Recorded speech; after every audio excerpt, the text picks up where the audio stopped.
Hey, good morning, everyone. Thank you for tuning in to Receipts with Real. I want to thank y'all so much for returning to my channel. And if you're a new subscriber, please be sure to hit that subscribe button so you can be notified of all posts. Now, we're going to jump right into it. We're going to be talking about Cassie and P. Diddy today because Cassie has filed a $30 million, 35-page lawsuit, and I have all the details. And just so y'all know, I've been working on a documentary.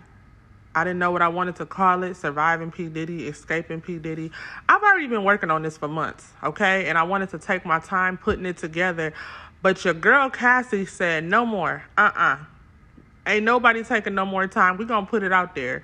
So today we're going to be focusing on Cassie, but this is going to be a 3-part series. So part 1 is going to be about Cassie. Part 2 is going to focus more on the relationships of people around him, more people, male and woman. And then part 3 is going to focus on his artist.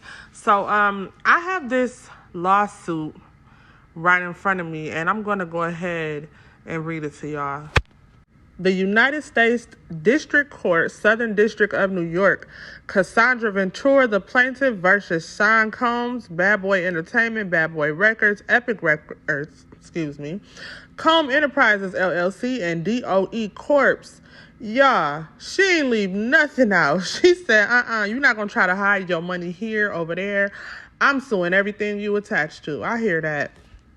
Now, there's a warning. It says this document contains highly graphic information of SA, including SA. Okay, so the plaintiff, Cassandra, Miss Ventura, hereby alleges and asks for her complaint against defendant Sean Combs, Mr. Combs, Bad Boy Entertainment, Bad Boy Records, as follows. Defendant Sean Combs is a rapper and record executive popularly known by his stage names Puff Daddy, P. Diddy, and Diddy. Mr. Combs came into fame in the early 90s with his record label Bad Boy Records. He rose to prominence in the music and entertainment industry over the decades and is regularly referred to as a hip-hop mogul. In 2022, Mr. Combs received the Lifetime Achievement Award at the BET Awards, and during his acceptance speech, Mr. Combs stated, "I have to give a special shout-out and a thank you to the people I love and to the people who were there for me during my darkest times." He named a number of people before adding, "and also Cassie for holding me down during my dark times, love." The truth, however, is that Cassie, Miss Cassandra Ventura, was held down by Mr. Combs and endured over a decade of his violent behavior and disturbed demands. For Miss Ventura, the dark times were those she spent alone, trapped by Mr. Combs in a cycle of abuse. Ooh-wee. Y'all, this is about to get real deep. So did I remind y'all to get y'all wine, y'all tea, your water of choice?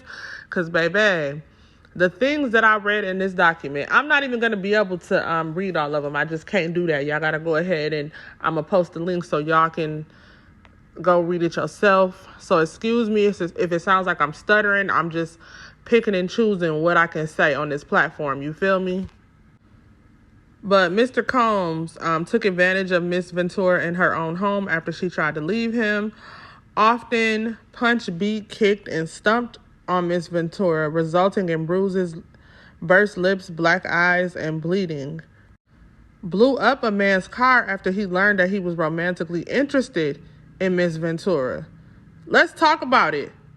Let's talk about that right now. So allegedly, briefly, in 2011, Cassie and Kid Cudi had a fling. They were dating when her and Diddy had a rough patch. When Mr. Combs found out about it, he threatened to blow up Kid Cudi's car. And then what happens? Kid Cudi's car blew up in his driveway. And he confirmed this to the New York Times. So he's not denying that any of this happened. Do with that information what you will. Now, back to this court case. Throughout their relationship, Mr. Combs was prone to uncontrollable rage and frequently beat Miss Ventura savagely. The beatings were witnessed by Mr. Combs' staff, employees of Bad Boy Entertainment, but no one dared to speak up against their frightening and ferocious boss. I mean, because be for real, I believe it. It's Diddy, y'all. Diddy is one of the most powerful people. I'm not even going to say in the industry. He's one of the most powerful people in America. Forget the industry. When you got that much money, you got the police in your back pocket. Imagine if she would have called the police, they would have sent her on trucking. They probably would have warned Diddy like, hey, your girlfriend just called the police on you. And then he would have beat her some more. So it's really hard to escape these type of situations, but let me continue. Over the years that Mr. Combs abused Miss Ventura physically and sexually, again and again, she tried to escape his tight hold over her life, but every time she hid, Mr. Combs' vast network of corporations and affiliated entities found her, and those who worked for Mr. Combs' company implored her to return to him. Many went as far as to explicitly state that failure to return to Mr. Combs would hinder her success in the entertainment industry. So if she didn't do everything that P. Diddy said, she would be blackballed. Period. And if you don't believe it, just think about all of P. Diddy's artists that he made on that show, Making a Band. Where are they now? But we're going to talk about that in part 3. In this 35-page lawsuit, Cassie goes on to detail every bit of physical, sexual, mental, verbal, and emotional abuse, y'all. He took her through the ringer. And I feel so bad for this young lady. And I'm saying this, and she older than me. But sometimes when you look at abuse victims, you still see the child. You still see the child in them that wanted to get out. Because this man took her under his wing when she was 19. She gave the rest of her teen years, and she gave all of her 20s to him. And some of her 30s. And it's just really, really crazy because, when he got with her, he was already with Kim Porter. And Cassie knew this, and she tried to turn him down, but he was very, very, very persistent. And then he started making threats to her like, if you don't mess with me, your career is over. And he meant that. He started introducing her to drugs. He started... it's hard for me to really say, because first of all, I don't know how much I could say on this platform, and then also it's just really hard. Like, the things that she said that he pimped her out. He pimped her out, y'all. And it was no excuse, no reason for him to do that other than his sick, demented, twisted mind. And the fact that allegedly he really don't like women, but we're going to get into that. Diddy groomed Cassie from the age of 19 years old. And who knows, it could have been before then, but this is just what's stated in the legal documents. And, you got to think about it. At 19 years old, she was beautiful. She was at the top of her career. That girl wasn't into no drugs or nothing. He introduced her to drugs to keep her reeled in and keep her mind in an altered state. That's what the groomers do. And he completely ruined her life in every single aspect. I mean, this girl literally went through sex trafficking while in a relationship with one of the most wealthiest men in the world. And he secluded her from friends, family. And I'm just so proud of her for even being able to escape that situation. But there were a few people who spoke out on some of the things he did to her, like Young Jock. He spoke out about, he was there that day when Cassie was told to shave her head. The nigga Puff is on the goddamn, he on the shit, the bar where everybody perform at in front of the DJ and shit. And he going crazy. This bitch lit. You remember Scarface when that white woman was coming down the escalator? Yeah. He was in that man's house and he saw that man's wife and was like this. I was watching Puff. The nigga Puff was looking up there. He saw this white woman. It was bottles on bottles on bottles around her. It was lit. Puff jumped out. Me and Cassie sitting next to each other. My wife right here, Cassie right here. The nigga jumped off the bar, came on and said, yo, Cassie, tomorrow, I want you to shave the side of your head. And I was like, what the fuck kind of request is that? So when I'm like, what the fuck? So when I look up there, this white woman's side of her head was shaved, my nigga. And the bitch looked good with it. So I was looking at Cassie, I was like, well, I was like, you're not about to do that, are you? She said, well, I mean, whatever Sean wants, I'm gonna do. I was like, well, you make sure you send me a picture before you do that shit. So within like 2-3 days, she sent me a picture. I'm like, she done shaved her motherfucking head. I'm like, that shit look good. When that shit hit the internet, boom. She started a whole trend, man. A whole trend. And I watched it happen. She started a whole so I got so many moments and stories and time. So these type of stories have always been out there. People have always documented and talked about the things that P. Diddy has done, but for some reason it's always swept under the rug. And by this point, Cassie was already too deep in. She was deep in a relationship at this point with no plans to leave. You know, she was like, whatever my man wants, my man gets. So he groomed that little 19-year-old into being his slave. It's really sad because it's like, what's the difference between him and R. Kelly? I don't see any difference, especially when y'all get to watching my part 2 series. I'm going to tell y'all about how he groomed Justin Bieber as a teenager, 15 years old, grooming Usher at 14. Yeah, we're going to get into it, y'all. So as I stated before, P. Diddy was very controlling. And eventually, after more than 10 years, Cassie did eventually escape. And I always wondered how that escape was, because I know it's not easy to break up with somebody with that much power. But she ended up dating her personal trainer, which, I mean, it's kind of funny because that was P. Diddy's karma. That man, he hired the personal trainer, and the personal trainer snatched your girl. So P. Diddy, he definitely got instant karma, and I'm happy for her. I'm happy that she was able to escape. But once because she's married now, she's married with kids, she's moved on, and she's happy in her new relationship. But P. Diddy was still stalking her for a long time. He did not want to let that relationship go. I do wonder what made him finally let her go.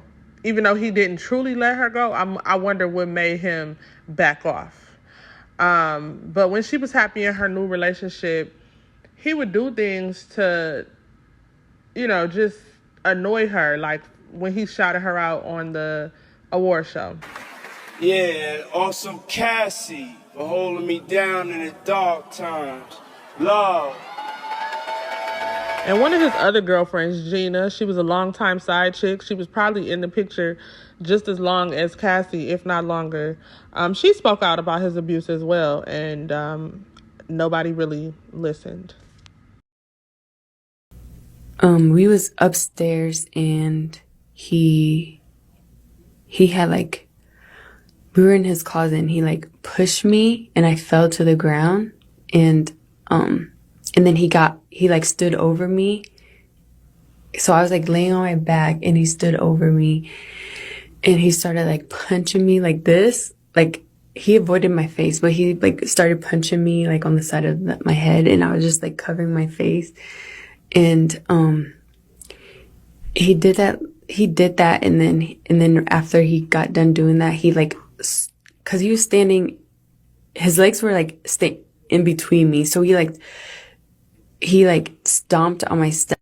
Something that you'll find interesting is a medium predicted all of this back in June. She said that she was speaking to Kim Porter from the other side, and that Kim was letting her know a lot of details. But Kim told her that everything will be released in November, around November 15th. Look at your calendar and tell me what day it is, y'all. This is crazy. This is crazy. Now, I don't mess with the spirits. I'm not into all of that. But regardless if you into it, if you believe it or not, this woman was right. So, things that make you go, Y'all can go ahead and head over to YouTube, and y'all can check out that interview that she did back in June. This is so Yo, crazy. listen to this. I am being shown November of 2023. So her death date was November 15th of 2018. but I'm being shown November of 2023. Which is this month, we're obviously. done with this. I feel she's shaking her head yes. Before she stare at me, then she wait, and now she's shaking her head yes. I am being shown that things are being prepared. She is showing me a trumpet. People are standing straight up, and there are people going to speak, not just about what happened to her, about other things. Something is unraveling. I have a whole lot of things that I want to tell y'all about Kim Porter. Ever since she passed away, her death has not sat right with me. So that's why I've been putting together a documentary about P. Diddy for months now. And like I said, I wanted to wait until the perfect time to release it, and I didn't want to rush it. But in part 2, I want to talk about Kim Porter so much because she deserves that. She's owed that. You know? Her time has come, and I just pray for their children because their children are in the custody of their father. But it's a lot of surviving P. Diddy documentaries on YouTube, and you're gonna see it's a lot of these type of YouTube documentaries coming out. So I wouldn't be surprised if Lifetime or OWN or WeTV, if one of them did an actual documentary, because you know they're gonna try to profit off of it, child. You know they not about to let us YouTubers get the whole bag. They want a piece of the pie too. But mine is gonna be called Escaping Diddy, and I'm gonna do a 3-part series. So I also want to talk about Usher and Justin. And the reason I want to talk about them in this segment is I know y'all done heard about Keke Palmer and her baby daddy, Darius Jackson. Now, Darius caught himself trying to release some audio of Keke Palmer mama threatening him. Child, I don't know what he thought he was doing with that audio, because all that did was make me love Keke Palmer mama even more. I didn't even know her mama before this, but I want to get to know her even more after this. So while Keke Palmer's mom was arguing with the baby daddy, she told him, she like, you a stupid fool. You mad about some Usher. Usher is gay, allegedly. I mean, that's what she said, but we don't know it to be facts. But apparently everybody in the industry knows this already. And those rumors have been circulating around for a while. Now, I had came across some footage of P. Diddy basically slipping up and saying some things he shouldn't have said about him and Usher. Keep in mind, P. Diddy met Usher at a very young age, when Usher was a very young age as well. I mean, now I look at these lyrics differently.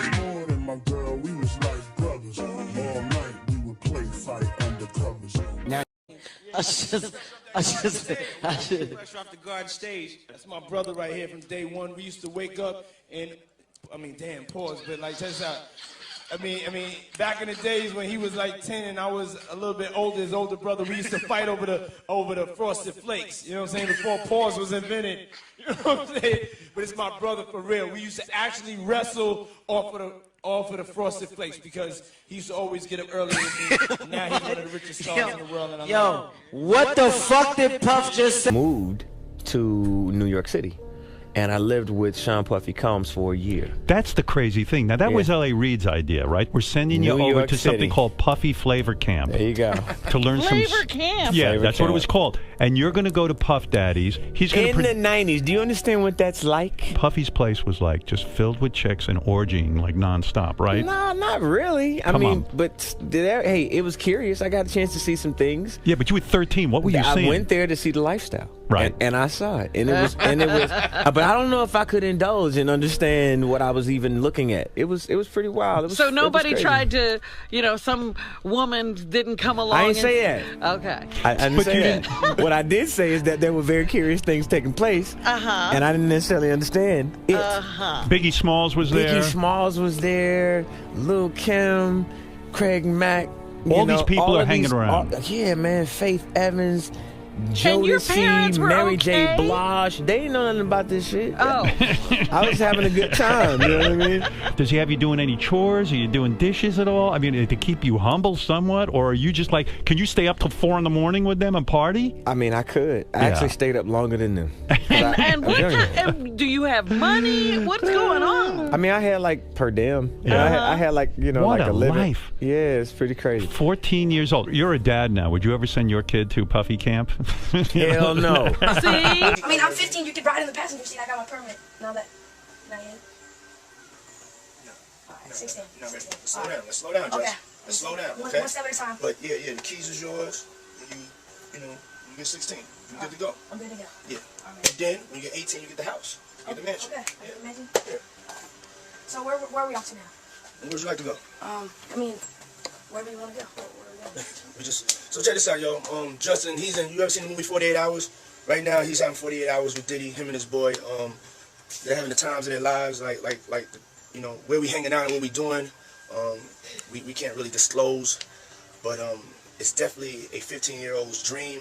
I have been given custody of him. He signed to Usher. I'm signed to Usher. I had legal guardianship of Usher when he did his first album. I did Usher's first album. I don't have legal guardianship of him, but for the next 48 hours, he's with me. So and we gonna go full crazy. Going crazy. Crazy. What's up, man? You good? I'm good. How are you? All right, young brother, everything's good? Everything's Selling great. out arenas and everything? Starting to act different, huh?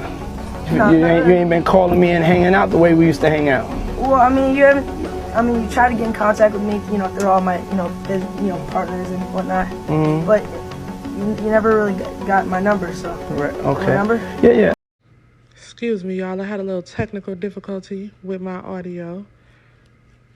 So just give it a few seconds and we're going to be right back to it. When you're editing these YouTube videos, it's just so much that you have to do to avoid penalty. So it kind of messed up my timing when I started editing some things out, but we all good. Y'all see how nervous that poor baby was when he ran into Diddy, and that was only a few years later. How he go from being so excited to being around Diddy, and all of a sudden he avoided his phone calls, stuttering when he see him. And then for P. Diddy to have the nerve to call him out about it on camera is just telling. This man feels like he's so invincible, like nobody can do anything to him. You clearly harassing that young boy. And then I don't know what he thought was going to come out of it, but it's just crazy. Like, I don't know what's wrong with him, but, the correlation, I just wanted to break that down to y'all, was P. Diddy, I guess he had, as you saw, he had legal guardianship allegedly over Usher. And then Justin Bieber signed to Usher's record label. So he introduced him to P. Diddy. And that whole situation, it just sounds sus, if I have to be honest. But 50 Cent is online posting about the whole situation now. That man, 50, one thing about it, he always gonna be a character. He never gonna let up with the trolling. And if he feel like you did something, he gonna let you know. He has no problem holding his tongue. 50 been waiting on this day because, just last month, he called out P. Diddy for having something to do with the death of Tupac. So I just want y'all to comment down below. Let me know what you feel about this whole entire Cassie situation. How do you feel about her coming out after all these years? Do you think that it took her a while just because she was traumatized? Is somebody pushing her to do it? Just let me know what y'all think about the whole entire Cassie situation. And then also let me know, have you heard anything about this before today? We're going to do a 3-part series. Like I said, the next series is going to be about his relationships with everybody and all of the people that disappeared when they was around him. Craig Mack, Biggie, Kim Porter. It's so many to name. So many to name.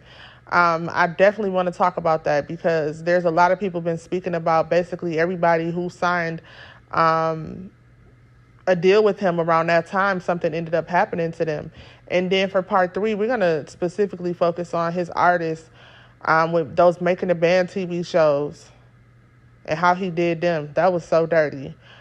Once again, thank y'all so much for tuning in to my channel. I appreciate you guys. If you want to support me, I'm going to post all of my information down below in the description. And the best way to support me would be to subscribe, y'all. The more subscribers I get, then the more content I can put out. So I really appreciate you guys for tuning in to my channel. This is month 5, and you guys have been so supportive. So thank you.